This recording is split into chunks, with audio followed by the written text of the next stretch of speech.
A'udhu billahi minas shaytanir rajim. Bismillahir rahmanir rahim. Rabbi shrah li sadri wa yassir li amri wahlul 'uqdatam min lisani yafqahu qawli. Barke borom Tuuba. Mbokki julit yi, mbokki taalibe yi, assalamu alaykum wa rahmatullahi ta'ala wa barakatuh. Ñoo ngi leen di nuyu nuyoo bi gën a war ci ab julit ak ay mbokki julitam, di leen siyaar bi gën a jaadu ci ab taalibe ak ay mbokki taalibeem.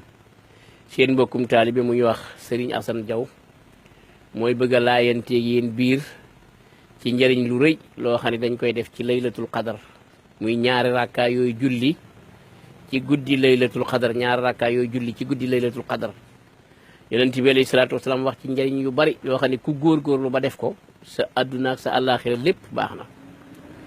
Yonent bi alayhi salaatu wasalaam dafa waxoon ni ad diinu nasiha, diine mooy laayante biir. kon nag dañoo bëgg a laayanteeg yéen biir ba waxtaan ak yéen ci ñaari rakkaa yooyu ngeen déglu ko bu baax, teewlu ko, te kenn ku nekk fas ko yéene def.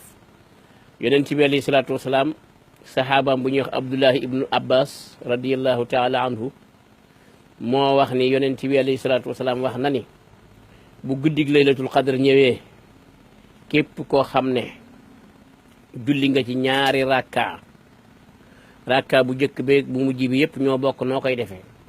rakka bu njëkk bi nga jàng fatiha ak qul huwallahu ahad juróom-ñaari yoon. rakka ñaareel nga jël fatiha benn yoon, qul huwallahu ahad juróom-ñaari yoon.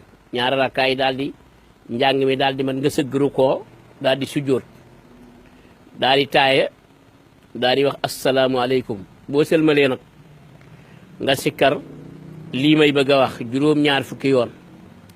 li ngay sikkar juróom-ñaar fukki yoon mooy astaghfirullaha wa atubu ilayhi, astaghfirullaha wa atubu ilayhi, astaghfirullaha wa atubu ilayhi. nga def ko juróom-ñaar fukki yoon gannaaw bi nga sëlmalee ci ñaar rakkaay.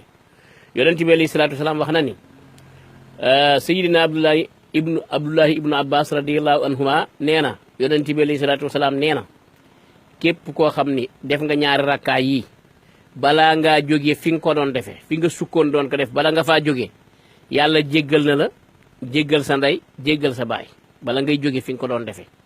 te nee na itam yàlla dana yabal ay malaaka ci sa kër yi àjjana yam la tabaxal, yabal leen ci kër ya ñu lay jëmbatal ay garab di ko roose ca kër ya ak ca bunti kër ya, ak di la fottarñil sa ñeenti tiwoo yi nga xam ni ci la ndox mi ngay naan boo nekkee ci biir àjjana. te àjjana ñeenti tiwoo moo fay daw, benn bi ndox lay xelli muy ndoxum kawsara, beneen bi meew lay xelli, beneen bi sàngara lay xelli, beneen bi lem lay xelli. sa ñeenti tiwoo yooyu nag mu yebal ay malaayika ñu dem ci biir àjjana di la ko fottarñil pour dara bañ ko fat. loolu ku ko def da nga ci am loolu. wasalaamu aleykum wa rahmatullahi wa barakaatu.